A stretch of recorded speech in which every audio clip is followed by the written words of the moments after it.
I just got back from the 2025 Kentucky Bourbon Festival, where for the second year in a row, I spent more money on bourbon than I did on this month's mortgage payment.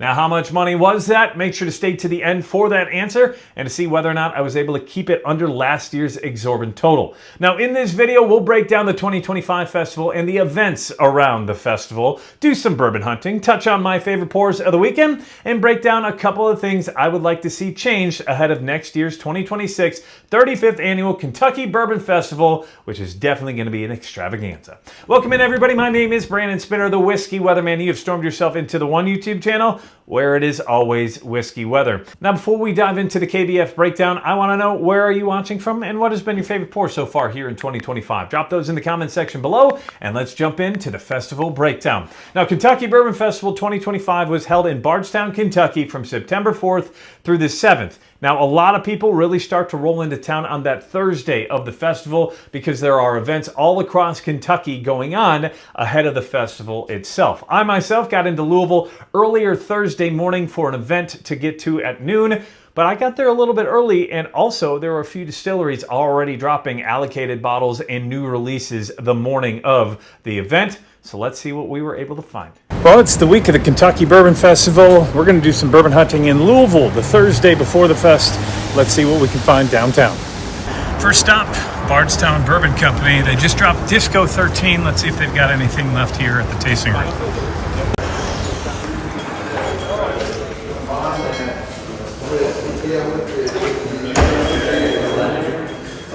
Looks like if there's anything, it's over here. Got the Disco 13. Okay. And then the new Ferran, both at $139.99. Need this one. So, yeah, this is for him. Yeah, I think that's for somebody else. That one was his. Thank you I'm much. not sure who those are. I think they're just there. Well, Bardstown Disco 13, $148 out the door. Now it looks like there's some craziness going on across the street over at Michter's. Let's see what that's all about.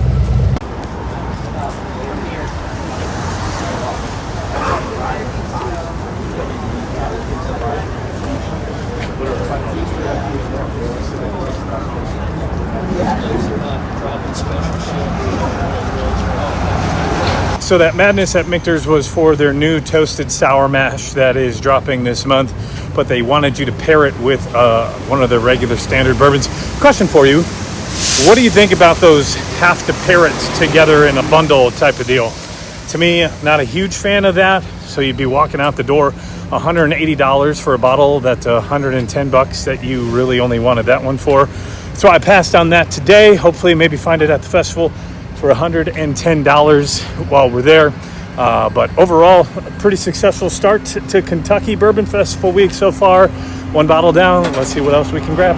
After spending part of my morning in downtown Louisville along Whiskey Row, I had to run on over to Angel's Envy for a special new release event as they were revealing 2 new whiskeys for that weekend that are now distillery only. That is their 2-grain bourbon as well as their peated cask rye whiskey, both of which were actually surprisingly pretty good. Now, as you can see, I did get a bottle of each of these for a review here on the channel. So make sure to hit that subscribe button below so you don't miss out on those future reviews, as well as future reviews from bottles that I was able to pick up during the Kentucky Bourbon Festival weekend.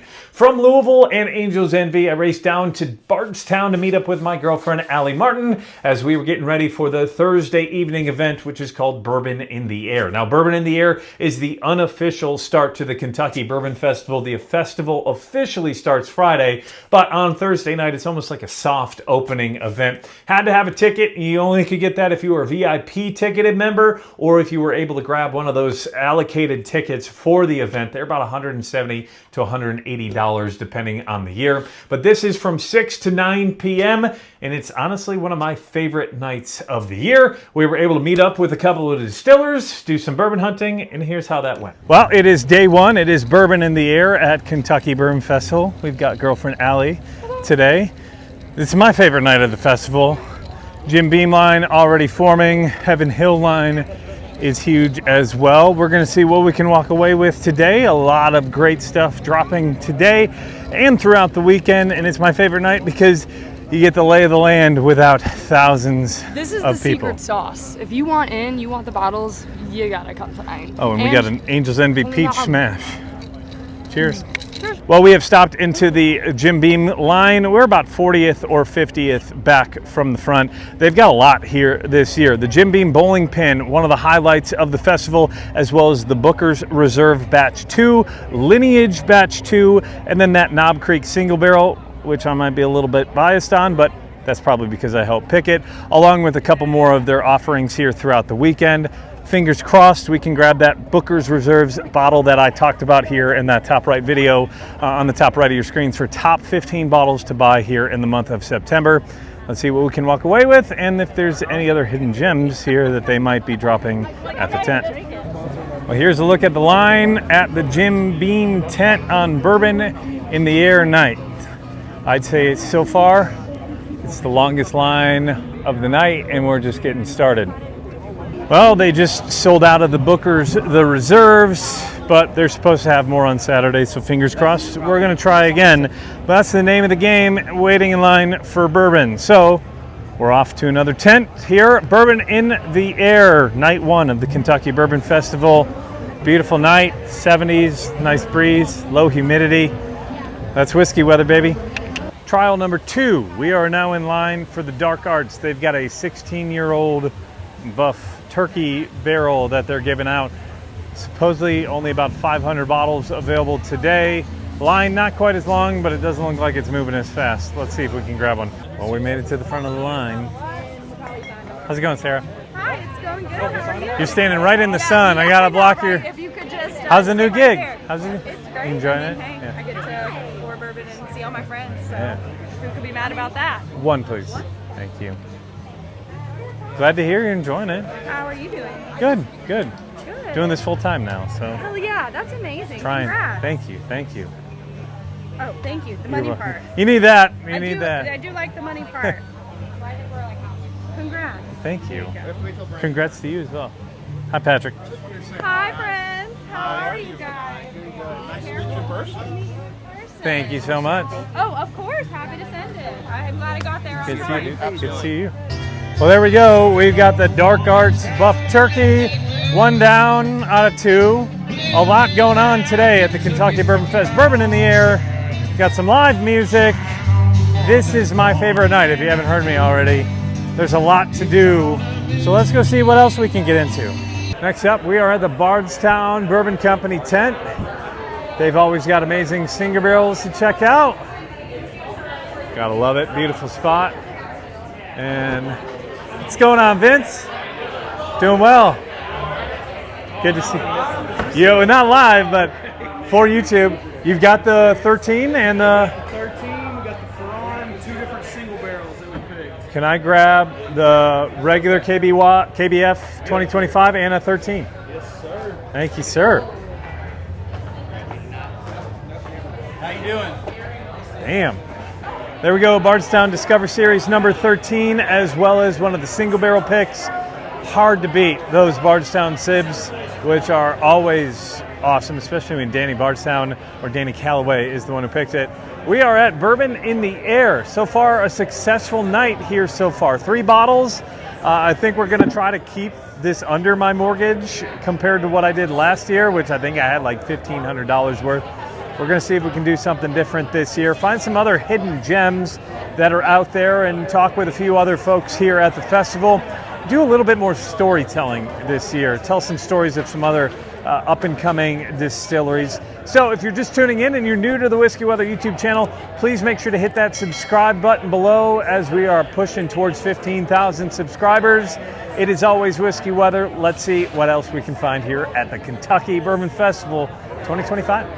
Now, as you heard me say, this is personally my favorite day, or in this case, night of the festival. However, this year, it just seemed a little bit more subdued than years past. Part of which was probably because of the Penelope event going on at Lux Road that same evening, and we'll have more on that here in a second. But also, I don't think some of the distilleries brought as much for Thursday night as they had done in 2024. Now, from there, we bopped around to a few more distillery tents, trying some new whiskeys, as well as talking to some of the distillery employees. And in fact, we got an invite to the after party for Milam and Green. And that's the one thing about these festivals, is that there are always spin-off parties or gatherings that you can try to find your way into. And it's at those events that you get a chance to meet with some more of those distillery personnel one-on-one, have some conversations, make some connections, but also try new things. And that's where I was able to try the brand new Milo and Green bourbon called Provisions, which we'll have more on here in the video just a little bit. As for the rest of Thursday night, that capped it off. So that takes us into Friday, which is the start to the Kentucky Bourbon Festival. But before the festival could start, there was another early major event Friday morning over at Lux Row, involving Penelope again, as Penelope was dropping their entire estate collection. I ran out the door early at about 8 o'clock on Friday morning to try to get in line as the doors opened up at 9:30, and here's how that went. Well, this morning is day 2 of the Kentucky Bourbon Festival, and this morning there's a big drop at Lux Row Distillers, and that is because Penelope is dropping their estate collection, the entire collection this morning. We've got the 13-year-old Founders, you've got the Omega, the 11-year-old, and then the 10-year-old Private Select, as well as a 10-year-old Single Barrel. You're allowed to buy all 4. Line here, not terribly long so far to start the day. Let's pop in line and see what we can walk away with this morning.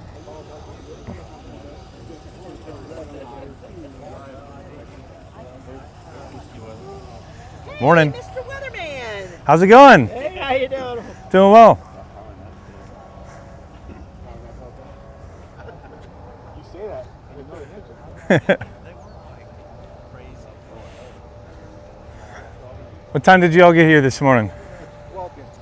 we got her around about 7. 7? That's 7. Not too bad. Opens at 9, right? Yeah. So, 9:30. yeah, it's 15, 20 people back. Yeah. 11 channel. Well, thank you very much. I appreciate you watching. Hey, we saw you yesterday. Yes. Good to see you. Nice to see you. Denny. All right, we're with Jacob Sherlock here this morning. Jacob, you drove all the way from Cleveland Yes, sir. Cleveland, just Ohio. for this event today? Just for this event. Last night they had their estate collection release. Big Penelope fan, so I wanted to make sure I got down here for that. How was the event last night? It was very good. A lot of people, a lot of cool stuff. Got some bottles signed from the master distiller and Oh, blender. nice. So really cool stuff. Danny and Michael? Yep. Cool. Wow, which was the favorite that you tried last night? So last night my favorite was the Omega. So brand new to the estate collection. Super solid. Is that what you're trying to grab again today? I'm trying to get another one of those. Yep. What time did you get in line this morning? So this morning we got here about 7:30. And you're not too bad. About 7:30, I'd say you're probably about 25th in line. So. Yeah, it wasn't too bad. I thought there was going to be a lot more people.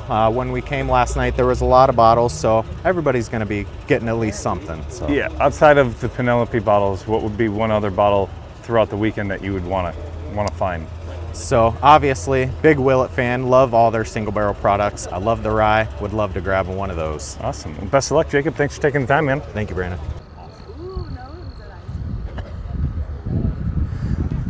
Now the line goes all the way down there, but we're over here with Durf in line. So we're now here with Durf, who came. Where'd you come from? Green Bay, Wisconsin. Green Bay, Wisconsin. So what's that? An eight-hour drive? It's right? about an eight and a half hour drive. Yeah. And you come just for the Kentucky Bourbon Festival? 100%. Yeah. Well, you can't really say that because there's a lot of cool stuff to see in this Yeah. area. So yes. Staying in line here for Penelope, which would be the one bottle of the 4 that you're most excited about? Omega. The Omega. That seems to be the popular answer so far this morning. Are you trying to get all 4 or just the Omega this morning? The Omega and the 10 years single barrel. 10-year single barrel. Do you have a mash bill that you prefer, the 60-36-4 or the 75-21-4? 75-21-4. That's the one you're going for. I love it. I love it. So Green Bay, Wisconsin, how long you been into bourbon? Oh dear Lord, about 8 to 9 years I've been pursuing. Yeah. And what's your go-to if you had to pick one brand? Russell's 100%. Russell's, the Wild Turkey. Favorite store in Green Bay? Superior Discount Liquor. Superior Discount Liquor. I stopped at the one in Manitowoc a couple of weeks ago, and you guys can check that out on the top right of your screen. Have you ever been right down the street from Lambeau, Riverside, I think? Riverside. Ridgeview. Ridgeview. Yep, Ridgeview. I like those guys as well. Yeah. I just have a better relationship with the folks that work at. It's all about those relationships. Durf, thanks for watching, man. Thank you. Doors are just about to open. It is 9:28, and the line wraps all the way down to the end of the parking lot now. So I'd say there's probably about 250 people in line. We're sitting about 50th. Let's go. And we are moving.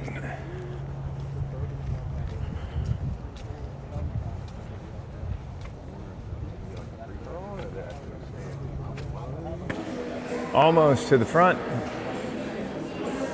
And there's the selection today. Founders Reserve, which is the 13-year Estate Private Select, 2 per $99.99. The Omega, the 21 rye, and the 36 rye. Are these for sale as well? Yeah.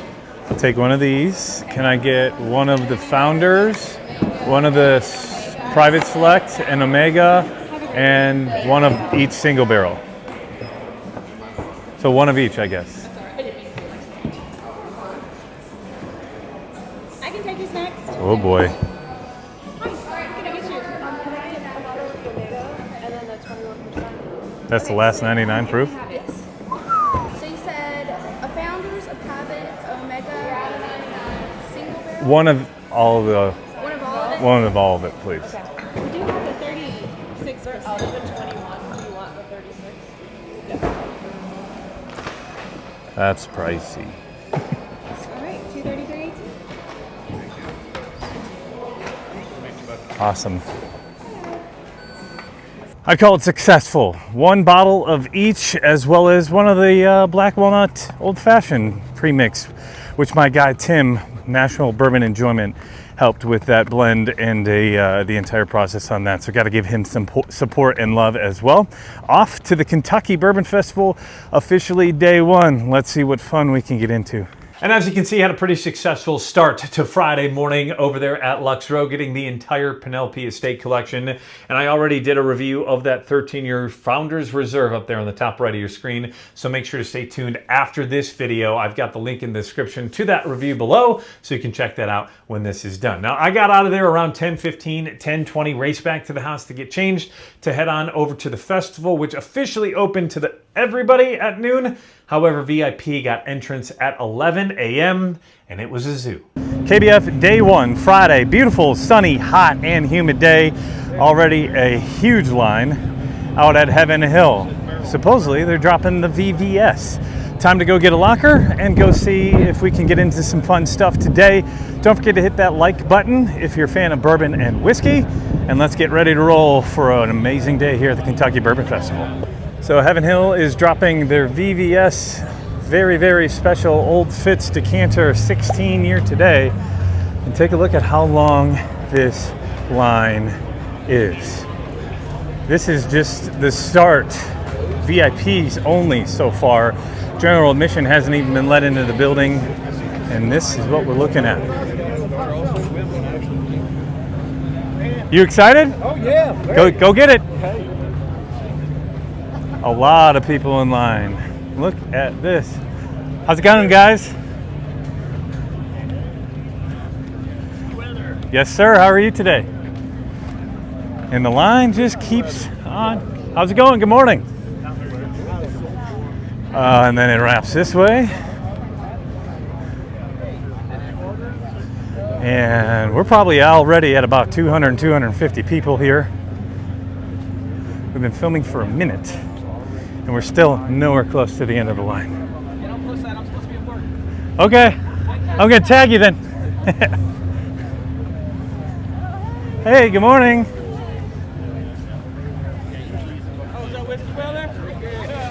Cheers. Good morning. And then all the way back here. So, very long line. Amazing start to Kentucky Bourbon Festival 2025. So that line at Heaven Hill was insane, and there was more insanity to come throughout the day. In fact, even to get into the Kentucky Bourbon Festival for GA, That had to be one of the longest lines I have ever seen. This video that you're watching right here, this is about 5.5 minutes. Who's ready to drink bourbon? Let's go! That I've had to condense down into about 45 seconds. Saw some Whiskey Weather followers and viewers just like you guys out there. So if you see yourself in the crowd, thanks for stopping me and saying hi. But this was about 5 blocks long, and it took a while for everybody to get in from there. After that, my first stop was right back over to Penelope and that Lux Road tent. They had a few select bottles that they were dropping at the festival, and I had an inkling that they were gonna go fast, so that's the first place I ran once I got in.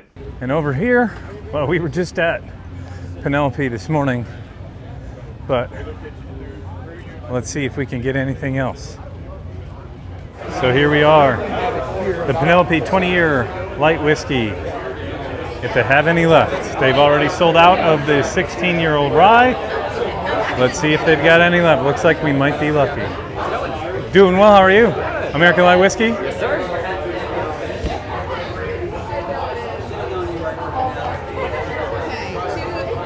Successful day at KBF 2025. As you saw, I was able to grab that 20-year American Light Whiskey, which I tried in line, and it was fabulous, but I did miss out on that 16-year-old single barrel rye, which I also tried, and that was also fantastic. So if anybody's got an extra bottle out there and you want to trade, let me know.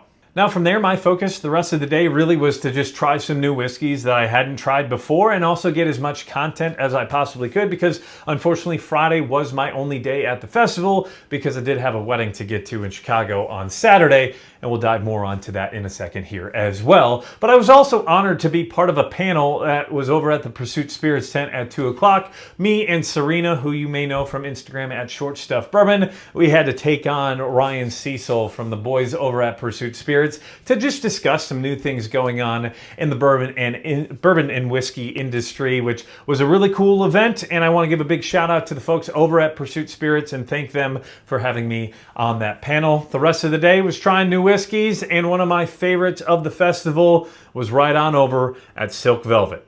So our next stop, we are now at a tent called Silk Velvet, a new brand that actually is a revival from back into the 1800s, back in 1880 and 1889. They just restarted it back in December. We've got Silk Velvet, they've got a single barrel, they've got a small batch that just released here in the distillery, so we got to grab one of them. I'd have to say Silk Velvet was probably one of my favorite stories of the festival. Lucky enough that Zach and Zeb allowed me to tell their story, which you can check out in that link up there on the top right of your screen at the end of this video. Really cool people behind a really cool brand that I'm looking forward to seeing what they're putting out here in the future. Now, as I mentioned, after the festival, there's always a couple different spin-off parties here and there. And this year, after the Kentucky Bourbon Festival, we ran on over to the Bardstown Motor Lodge to the Blue Run Pool Party before heading on over to Bardstown Bourbon Company.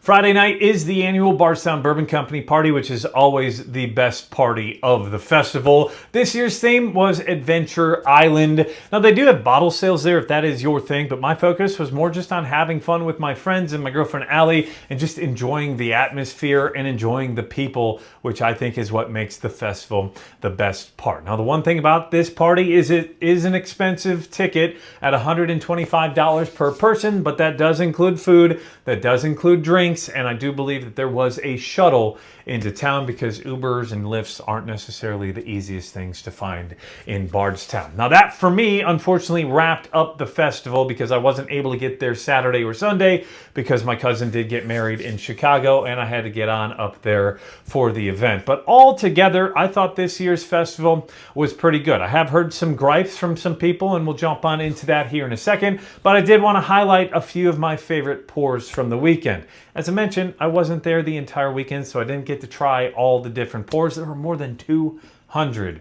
there this year. There were 65 plus distilleries, and in fact, I didn't even get to half of them. So I honestly can't really say what the best pours of the weekend were, but I will tell you my 5 favorites from the weekend. First one and that's a Burton James Wheated 107 proof.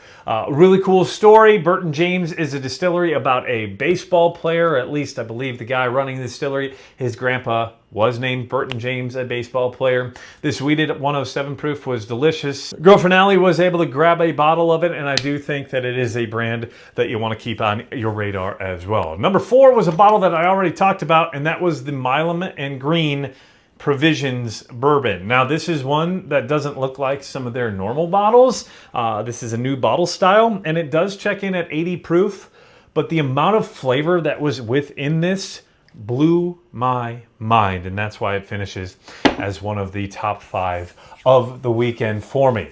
Up and third, of course, got to go with my folks and my people over at Augusta Distillery. The Buckner's 13 year that they had there, absolutely fantastic. Now, of course, this was my own Buckner's 13 barrel pick, which my Patreon members get first access to, and that sold out within 16 minutes. However, the Buckner's 13 pick that was at the festival was fabulous as well. Do not sleep on anything from Augusta Distillery.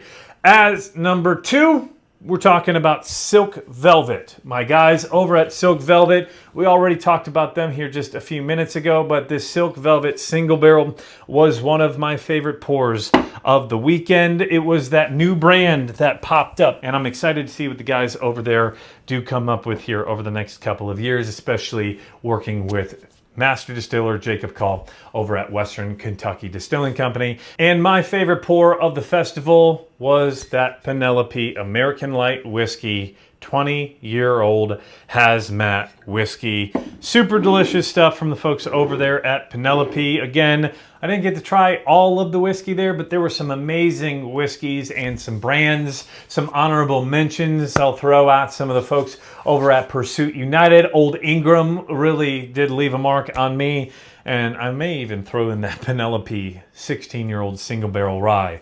Again, if you have one that you want to trade, let me know. So that is a breakdown of some of my favorite things of the 2025 Kentucky Bourbon Festival, but I do have to touch on a few of the negatives or a few of the complaints that I have seen circling around. And the major complaint was the lines are too long. Well, you're heading to a whiskey festival with 7,000 whiskey fans and fanatics, and there's a bunch of allocated whiskey. Of course, the lines are going to be long. You choose what line you're going to stand in, and you take that risk by getting in line. Now, I will touch on what I think distilleries can do a little bit better as we look ahead to 2026, but I do think that we all need to take upon ourselves some of the responsibility that if you're going to wait in line, you're taking that risk. Just like going to the local liquor store or going to a big Buffalo Trace event, you know that you're waiting in line, that there's going to be a risk that you're not going to end up with a bottle. Of course, the Heaven Hill line's going to be long. The Maker's Mark line's going to be long.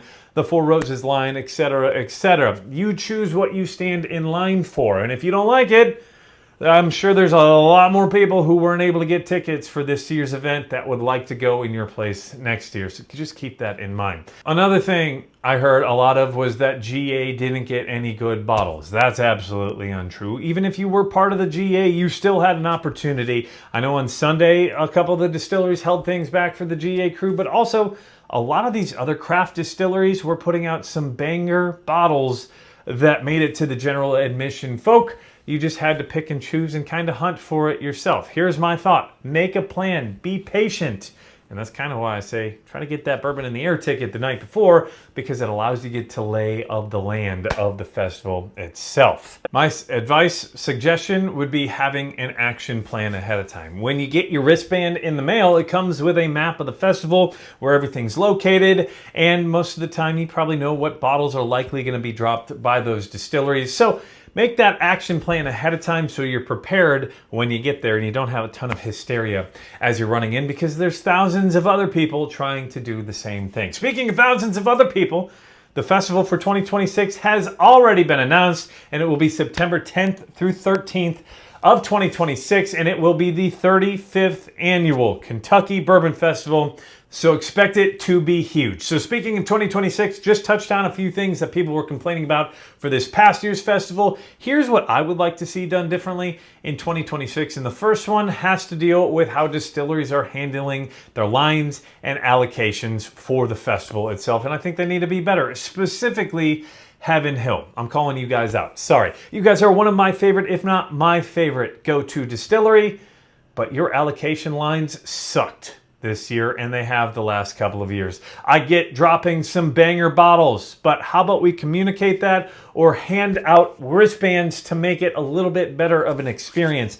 The amount of people who waited in line for 2.5 hours to get a bottle, to get 10 minutes from the end and just find out that you guys are out of bottles, not fun. Maker's Mark, you guys got to be better as well. There was a huge snafu when you dropped the cellar aged, which this was caught on Instagram by my guy Andrew over at Average Whiskey Drinker over on Instagram. It was basically a bunch of cattle herding in to try to get that Maker's Mark 2025 cellar aged release, which is absolutely ridiculous. Maker's Mark, you guys kind of need to be ashamed of yourselves, and you need to be better next year. An idea I have is give out wristbands that guarantee those people a bottle between that moment and the end of the day's festivities that they can come and pick up at any point in time rather than waiting for a 2.5 hour line. Number one, it guarantees that they're going to get a bottle. It also guarantees that that line is not going to be wrapped around the entire festival. And also it limits the line cutting, which is another thing I would like to see go away in 2026. Unfortunately, there's a lot of it at Kentucky Bourbon Fest, and it is hard to regulate, especially when the line is 400 people deep. You have people coming in and out and going in and out. That wristband thing really limits that and makes the process a lot smoother, and it also allows people to go and enjoy the rest of the festival. Another thing I'd like to see is that Bourbon in the Air have slightly more options from distilleries. Now, 2024 was the first year that they allowed bottle sales during the Bourbon in the Air event, and I'd say the distilleries brought it. Heaven Hill had their 18-year heritage. Jim Beam had their little book, as well as, I believe, the reserves last year. Maker's Mark with some cellar age. There were some banger bottles. This year it just seemed like it felt a little bit short, or at least fell a little bit short. In fact, Jim Beam, I believe they only had 48 bottles of the Booker's reserves this year. I'm not asking for there to be a ton, but I do ask that distilleries probably put out a little more, and that could also limit the lines as we look to Friday or Saturday as well. And then one other thing, which is kind of stupid, and Stacy's already heard it from me, maybe a few more bathrooms out there. I know it's a silly ask, but it did take me about 20 minutes to try and find a bathroom on Friday afternoon. I will say that partially that's probably on me because I didn't have a map of the festival, but to me, I think the signage could have been a little bit better for where the bathrooms were.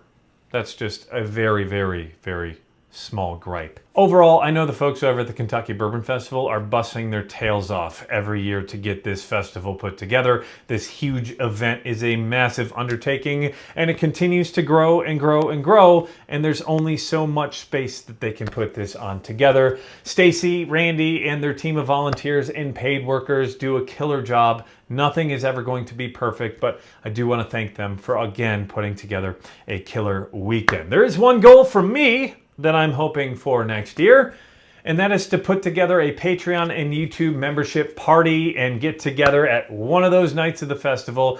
Speaking of Patreon and YouTube members, there were a ton of them this year at the Kentucky Bourbon Fest.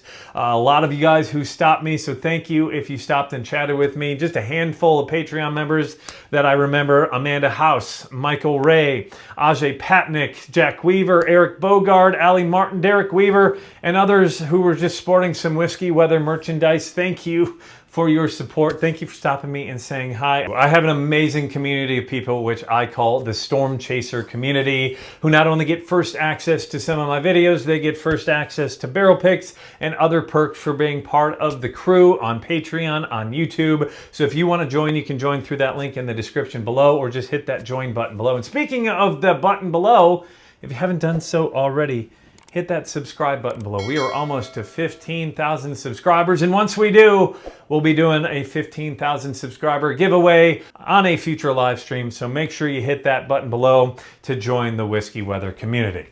Real quick, before we wrap up this video, let's talk about something we have all dealt with before: hangovers. If you're a fan of bourbon, I'm going to venture a guess you've woken up with a rough morning or two. I know I've had a lot more than I care to admit. Until recently, because of these lifesavers right here. I present you Hang Light Gummies. They're packed with stuff like DHM and milk thistle, which help your body bounce back quicker after a night full of drinking to give yourself better mornings and days after. These are all natural ingredients, no chemicals, that support liver health as well as limit that brain fog the next day. Not gonna lie, ever since I have gotten these, I have not woken up once with a hangover, no headaches, no grogginess, just a little bit of tired because I didn't get to bed at the right time. If you did want to give these a try, there is a 10% off code in the link in the description below. Just use code Brandon10. That'll get you that 10% off. Now let's get back to talking about bourbon. So now the moment you have all been waiting for. How much money did I spend at the 2025 Kentucky Bourbon Festival? Well, altogether in 2024, I spent a grand total of $1,874.56.